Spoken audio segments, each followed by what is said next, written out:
제가 대학교 1학년 때 내비게이터 선교회라는 공동체에 소속되어 있었다 가끔 말씀드립니다.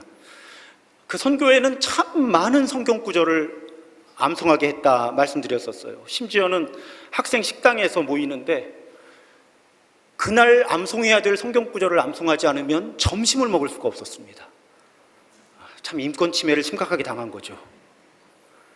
그런데 그 암송의 토대가 되는 수백 구절의 성경 구절을 암송했는데 그 암송의 토대가 되는 성경 말씀이 그리스도의 확신 시리즈예요. 그리스도의 확신. 그래서 5가지의 확신을 배웁니다. 구원의 확신, 기도응답의 확신, 승리의 확신, 사죄, 회개의 확신, 인도하심의 확신. 이 5가지 확신이 있고 확신마다 성경 구절이 하나씩 있는 거예요. 이 5구절을 암송하는 것이 모든 암송의 출발점이었습니다. 근데 그 가운데 저에게 가장 부담이 되었던 확신은 기도응답의 확신이었어요. 그 기도응답의 확신에 해당되는 성경 구절은 요한복음 16장 24절이었습니다. 지금까지는 너희가 내 이름, 예수님의 이름으로 아무것도 구하지 아니하였으나 구하라 그리하면 받으리니 너희 기쁨이 충만하리라. 제게 왜 이 기도응답의 확신이 부담이 되었을까요? 예수님께서 구하라 그리하면 받으리니 말씀하셨는데요, 저는 구해도 받지 못한 것이 많았거든요. 그러니까 다른 4개의 확신, 그래 예수님이 나를 구원하셨어, 예수님이 나를 이기게 하실 거야, 내가 회개하면 예수님이 용서하셔, 예수께서 끝까지 내 길을 인도하실 거야, 나머지 4개의 확신을 흔들리지 않게 품고 사는 건 별로 문제가 없었는데 이 기도응답의 확신은 어려운 거예요. 나 기도하는데 왜 안 주시는가? 그런데 오늘 우리가 함께 읽은 본문은 더 셉니다. 더 강한 가르침을 담고 있죠.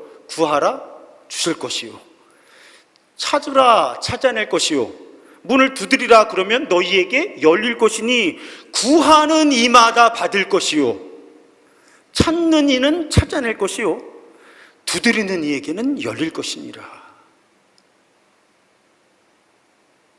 여러분, 그런 기도를 경험하고 계십니까? 우리는 이 말씀에 힘을 얻어서 기도를 합니다.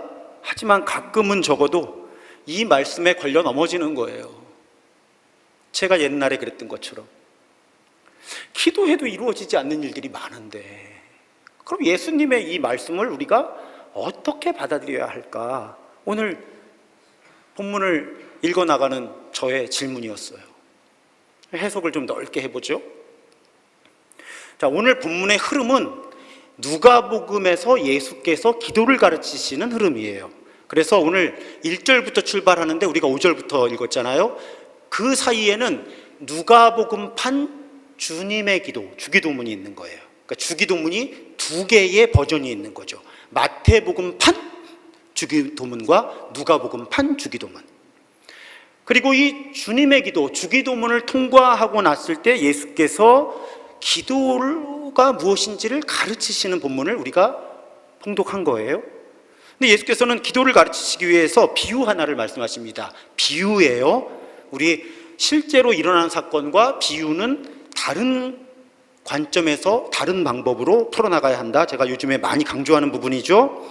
자, 어떤 비유의 설정입니까? 예수님이 어떤 사람이 친구 집 문을 두드리는 거예요. 아주 밤늦은 시간에 문을 두드리면서 아무개야 좀 나와봐. 그때 안에서 이제 어떻게 반응하겠어요? 왜? 다 누웠어. 당시의 중산층 혹은 중산층보다 가난한 사람들의 삶은 그냥 큰 방에서 식구들 다 자는 거예요. 옷 벗고 누우면 끝이에요. 이게 다시 일어나는 게 굉장히 번거로운 일이었던 거죠. 왜? 그랬더니 우리 집에 손님이 왔는데 먹을 게 없어. 그러니까 떡 3덩어리, 현대어로 하면 빵 3개만 빨리 빌려줘. 그렇게 부탁을 한다는 거예요.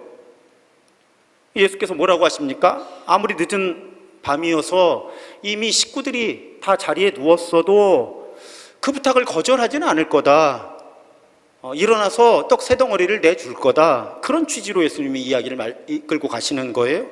근데 일어나서 떡 세 덩어리를 내어주는 이유에 대해서 8절에 이렇게 설명하고 계시다는 거죠. 내가 너희에게 말하노니 비록 벗됨을 인하여서는 일어나서 주지 아니할지라도, 친구 사이라서 일어나서 주지 않을 수 있다는 거예요. 이런 상황에서 넌 무례한 거니까, 또 무리한 거니까. 그런데 그 간청함을 인하여 일어나 그 요구대로 줄 거다. 간청하니까 일어나서 줄 거다. 이렇게 해석이 되는 거예요.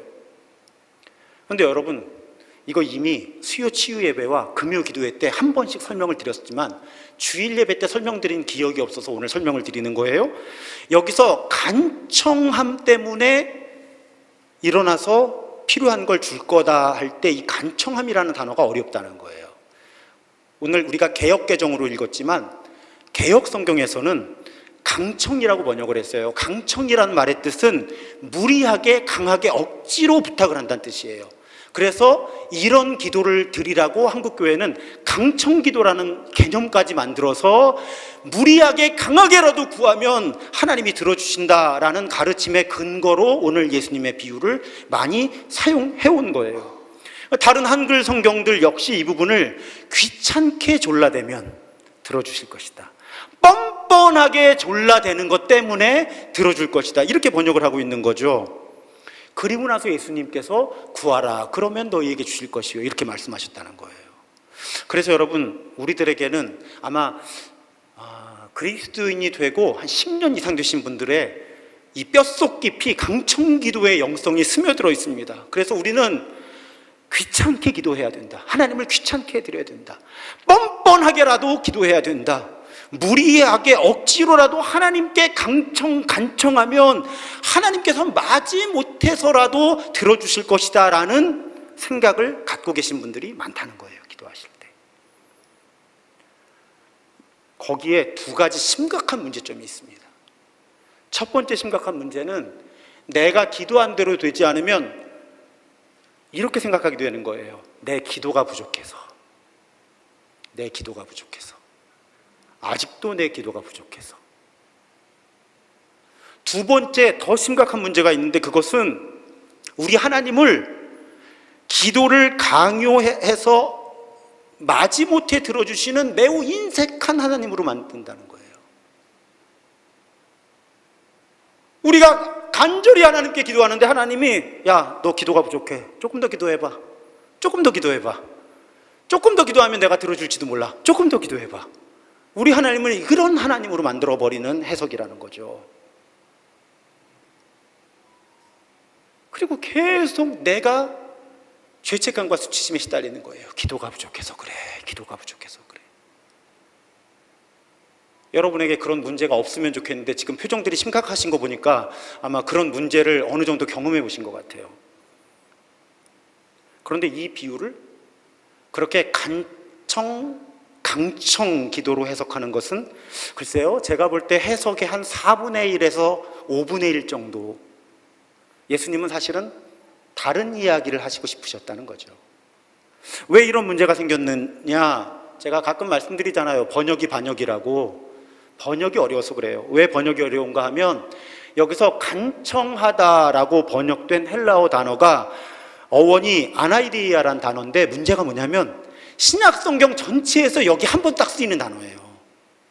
그러니까 해석이 어려운 거예요. 여러분, 우리 교회에서는 익숙하잖아요. 단어가 하나 있으면 뜻이 수가지, 수십 가지라는 거예요, 사실은. 그런데 신약 성경 전체에서 이 아나이데이아라는 단어가 여기만 나오니까 이 단어를 해석하기가 한계가 있다는 거죠. 그래서 그동안 발음도 잘 안 되나, 요새 왜 이렇게 발음이 안 되나 모르겠어요. 강청 이렇게 번역을 해왔는데, 자, 성경 해석이 성서학자들이 계속 노력을 하잖아요. 그러니까 어떻게 되는 거예요? 여러분, 당시에 기록된 책이 성경만 있지는 않잖아요. 당시에 그 지역에 공인된 언어가 헬라어, 그리스어였으니까 당시에 다른 문헌들은 이 아나이데이아라는 단어를 어떤 맥락에서 어떤 의미로 사용하고 있을까를 엄청 뒤져본 거죠, 학자들이. 그랬더니 아까 말씀드린 대로 단어가 하나 있으면 사전에 1번 이런 뜻, 2번 이런 뜻, 3번 이런 뜻. 그래서 여러분 영어 단어 중에 bad가 나쁜이라는 단어인데 몹시라는 뜻도 있거든요. 근데 어떻게 해석하느냐에 따라 문장의 뜻이 아주 달라지잖아요. 나쁜이라고 해석하는 거, 또 몹시라고 해석하는 거, 마찬가지 일이 일어났다는 거죠. 이 아나이디아라는 단어의 뜻들을 보니까 수치를 피하려고, 부끄러움을 당하지 않기 위해서, 체면을 잃지 않기 위해서라는 의미로 사용되는 문헌들이 꽤 있더라. 이건 다른 해석이 가능하다. 정답이 무엇인지 모르겠지만 학자들이 그렇게 찾아낸 거예요. 그러면 여기서 수치를 피하려고, 부끄러움을 당하지 않기 위해서, 체면을 잃지 않기 위해서, 이런 의미로 이 단어를 아나이데이아를 해석을 하면 이런 맥락의 해석이 가능해지는 거죠. 이 비유가, 자, 친구가 늦은 밤에 떡을 좀 달라고 문을 두드려요. 이유가 뭐예요? 누가 갑자기 지금 손님이 온 거예요. 여러분, 이때 휴대전화가 있었겠습니까? 여관, 호텔이 있었겠어요? 그냥 정말 지나가다가 온 거예요. 예상할 수 없었던 상황인 거죠. 근데 여러분, 이때 문화는 나그네를 대접하는, 환대하는 문화가 매우 중요했던 그런 시대, 그런 지역이었다는 거죠. 그러니까 지금 갑자기 찾아온 이 손님에게 먹을 것을 주지 않으면 심각하게 수치를 당하는 일이 생긴 거예요. 그래서 지금 무리하게 친구 집 문을 두들기면서 떡 3덩어리만 빌려달라고 한다는 거예요. 그런데 지금 나 누웠어, 늦은 밤이야, 식구들 다 자 하고 이 사람이 일어나서 떡을 주지 않으면 이번에는 이 사람이 수치스러워지는 거예요. 왜? 지금 자기가 배고파서 떡 달라는 게 아니거든요.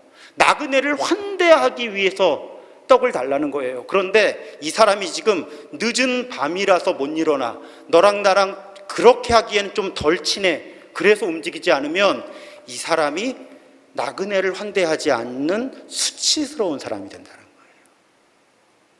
게다가 정말로 그래서 이 나그네들이 굶었다. 이건 여러분 당시에는 마을 전체가 공동체였어요. 그 마을 전체가 수치스러운 일을 당하게 된다는 거예요. 그러니까 그런 맥락에서 예수님의 의도가 뭐예요?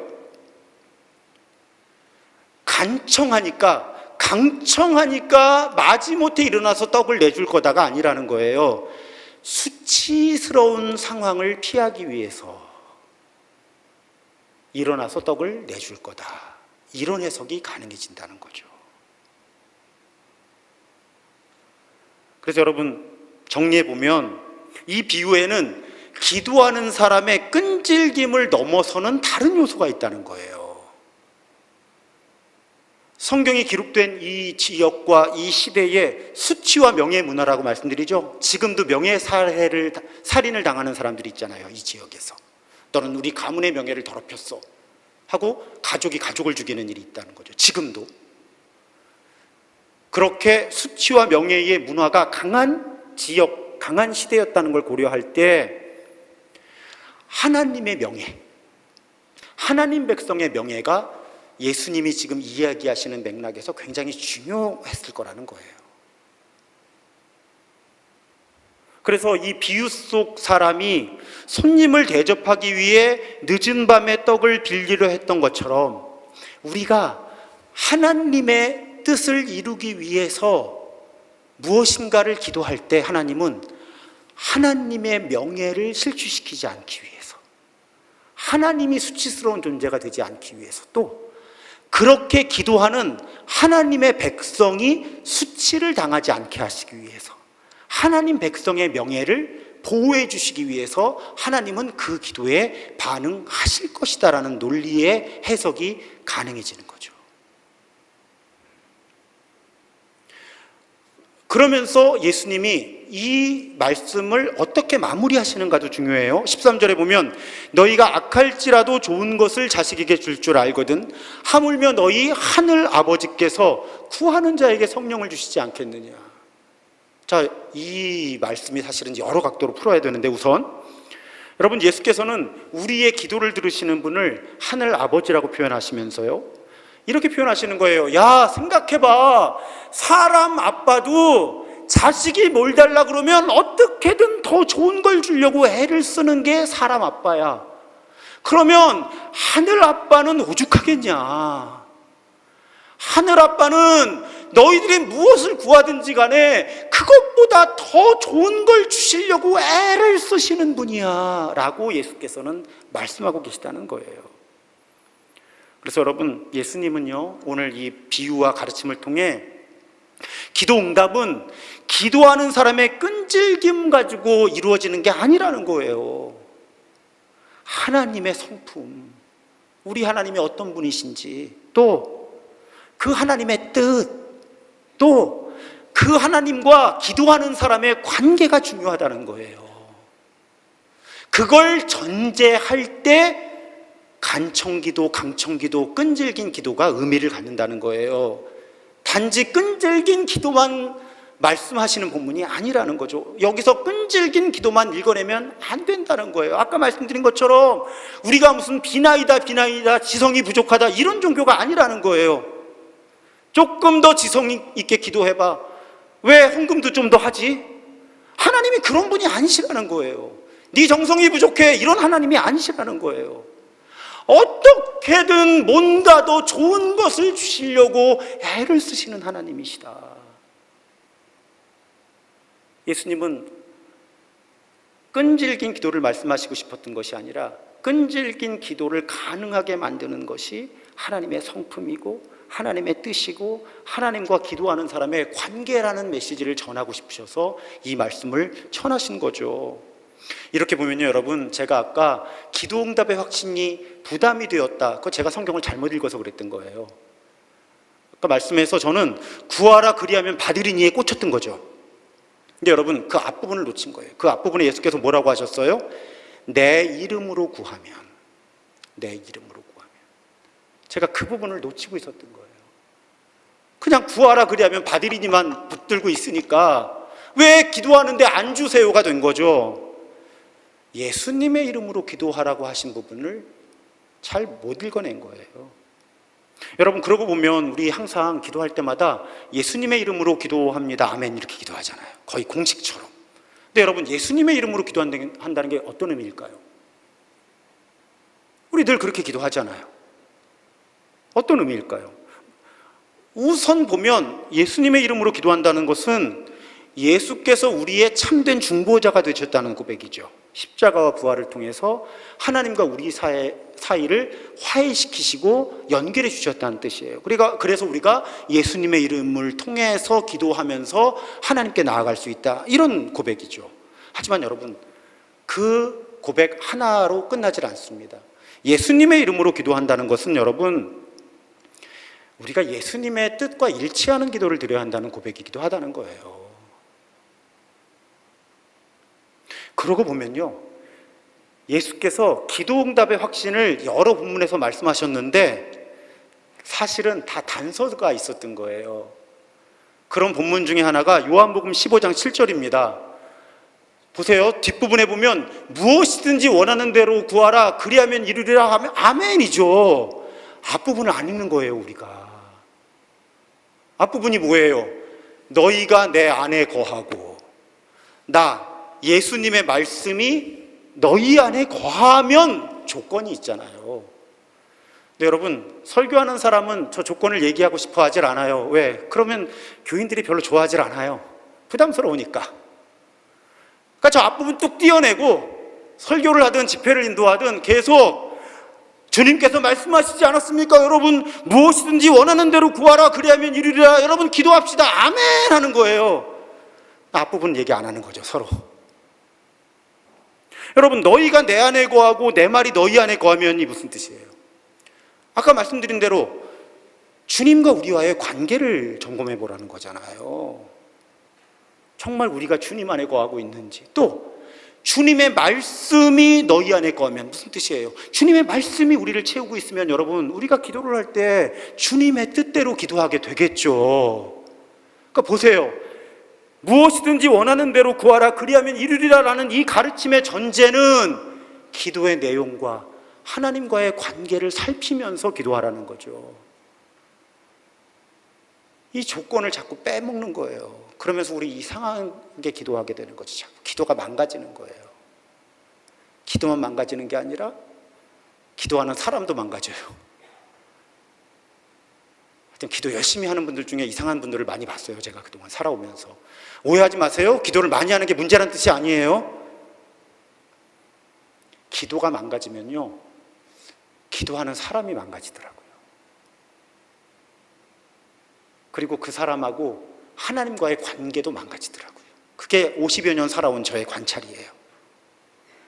기도가 망가지면 기도하는 사람이 망가지고 하나님과 그 사람 사이의 관계도 망가지더라. 그래서 여러분, 오늘 예수께서 우리에게 가르쳐 주시는 것은 기도의 열심보다 기도의 내용, 주님과 우리와의 관계가 중요하다는 거예요.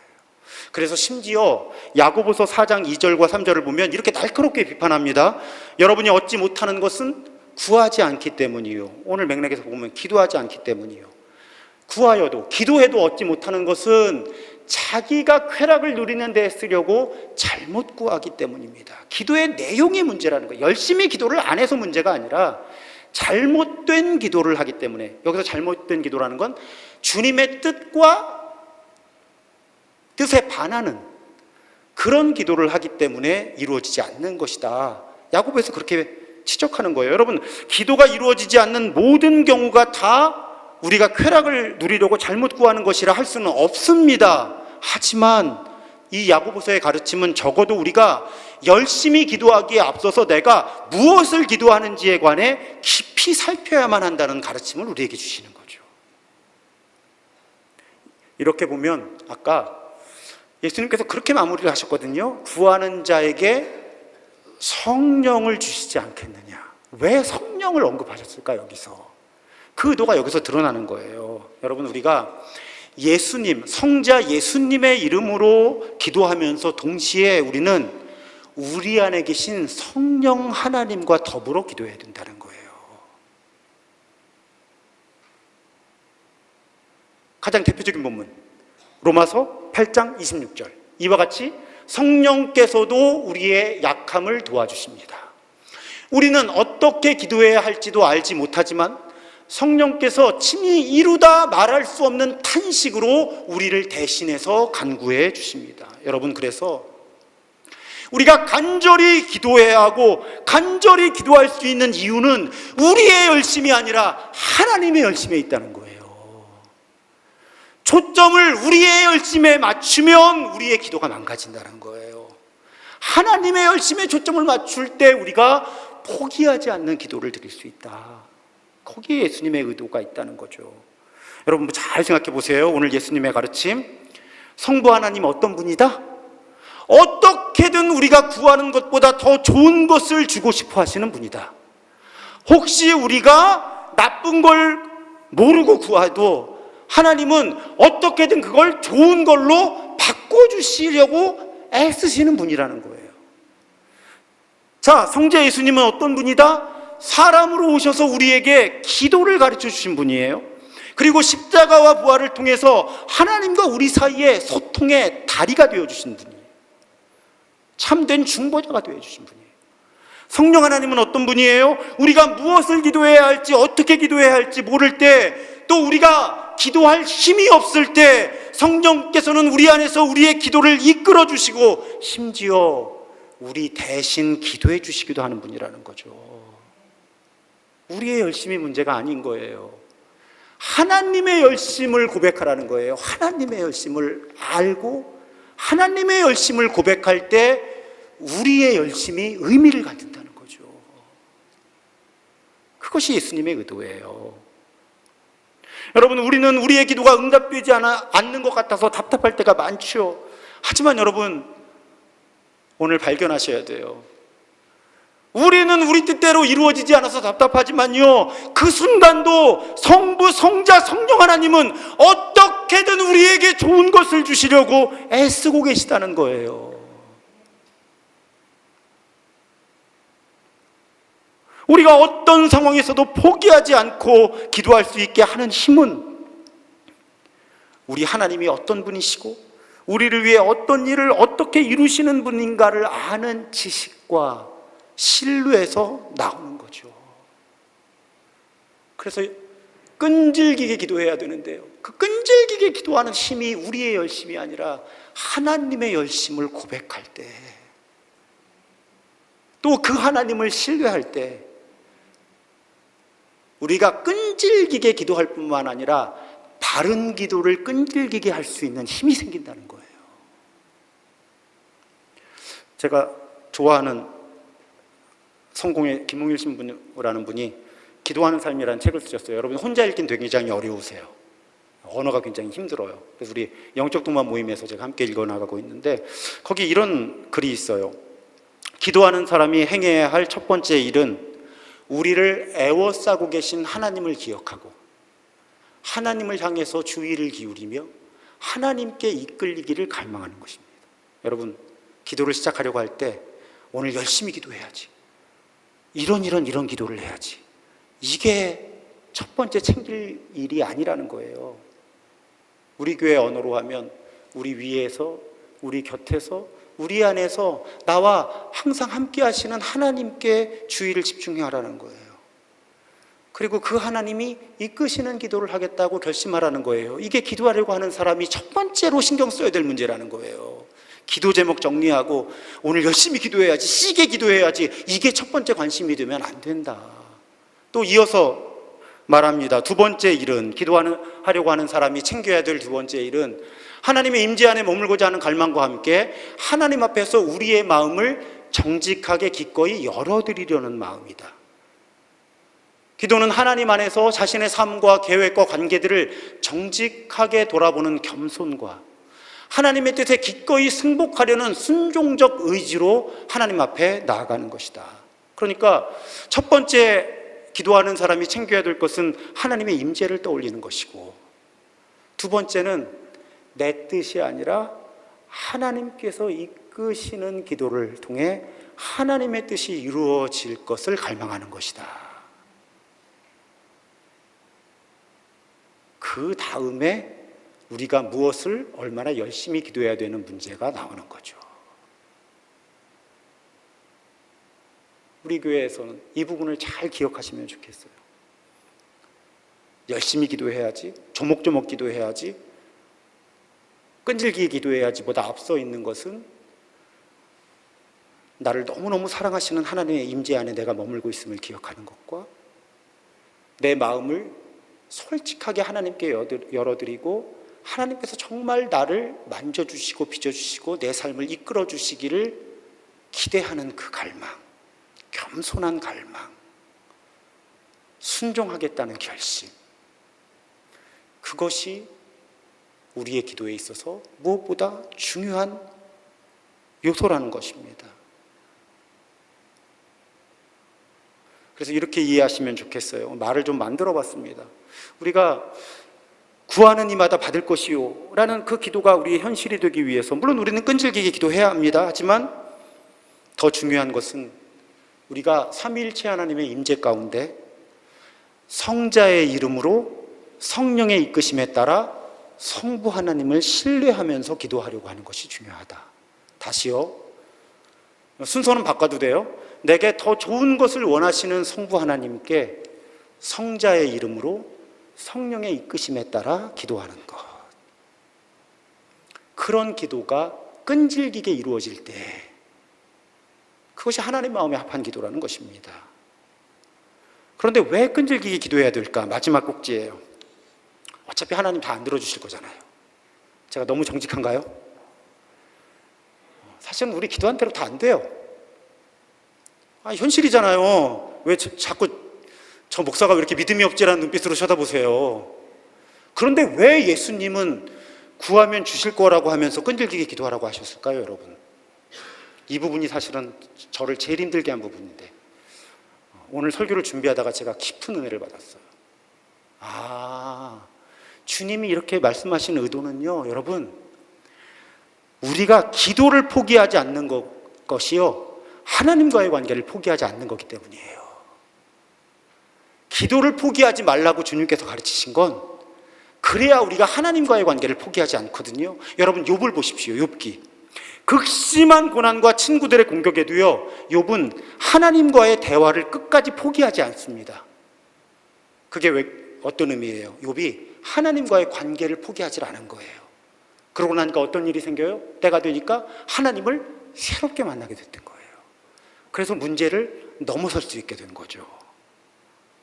여러분, 우리가 정말 성부, 성자, 성령 안에서 바르게 끈질기게 기도할 때 누리는 가장 큰 유익은요, 사실은 솔직히 말씀드릴게요, 내가 기도한 대로 되는 것이 가장 유익이 아니에요.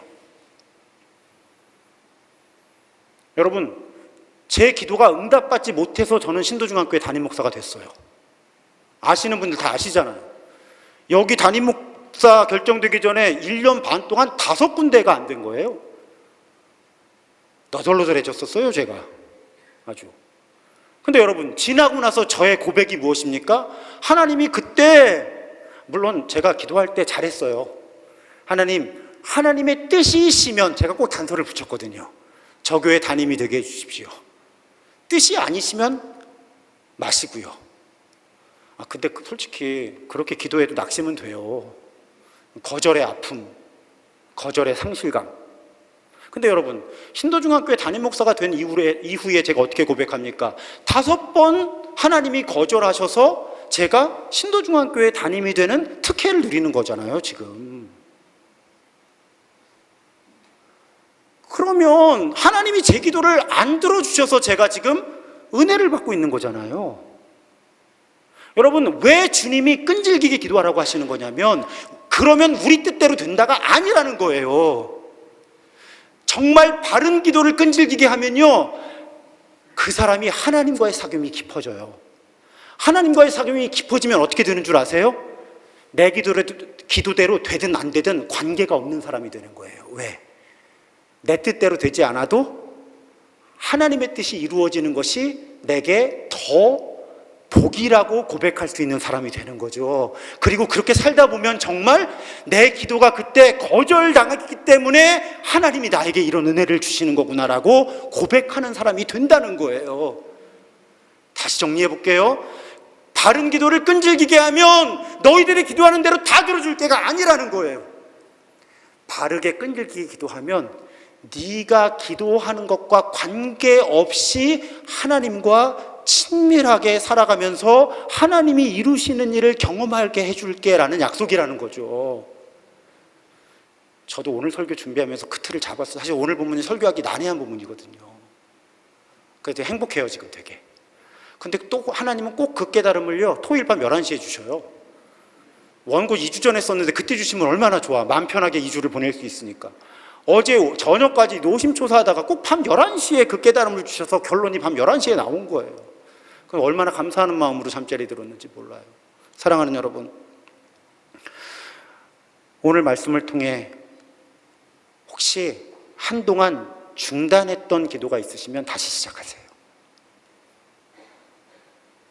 안 이루어 주실 것 같은데요, 이제 그 부담 가지실 필요 없잖아요. 성부, 성자, 성령과 더불어 기도하면 내가 바라는 대로 이루어지지 않아도 상관없거든요.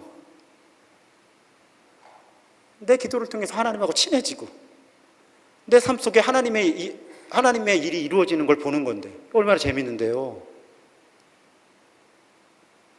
내 뜻대로 이루어지든 안 이루어지든 행복한 사람이 되는 거예요.